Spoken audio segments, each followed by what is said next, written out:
আসসালামু আলাইকুম। আরেকটি নতুন ভিডিও নিয়ে আপনাদের মাঝে হাজির হয়ে গিয়েছি।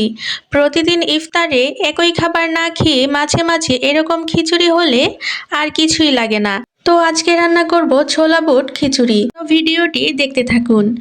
এখানে একটি হাঁড়ি নিয়ে এর মাঝে সরিষার তেল দিয়ে তার মাঝে দিয়ে দিয়েছি দারুচিনি, এলাচ এবং তেজপাতা। তারপর পেঁয়াজ দিয়ে ভালোভাবে নেড়েচেড়ে তার মাঝে দিয়ে দিলাম আদা বাটা, রসুন বাটা এবং কিছুটা কাঁচামরিচ বাটা। ভালোভাবে নেড়েচেড়ে নিয়ে এর মাঝে ধনিয়া গুঁড়া এবং হলুদ গুঁড়া দিয়ে দিয়েছি। খিচুড়িতে হালকা মশলা দেওয়াই ভালো। মশলা ভালোভাবে কষিয়ে নিয়ে তার মাঝে দিয়ে দিয়েছি কিছুটা মসুর ডাল। এরকম ডাল চালের খিচুড়ি কিন্তু কম বেশি সবাই পছন্দ করে।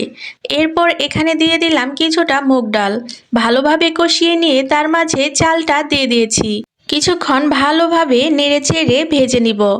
এরপর এখানে কিছুটা ছোলা বুট অ্যাড করে দিলাম। সারা বছর এরকম খিচুড়ি রান্না না করলেও রমজান মাসে একবার হলেও রান্না করা হয়। আপনারা কে কে এরকম খিচুড়ি পছন্দ করেন কমেন্ট করে জানিয়ে যাবেন।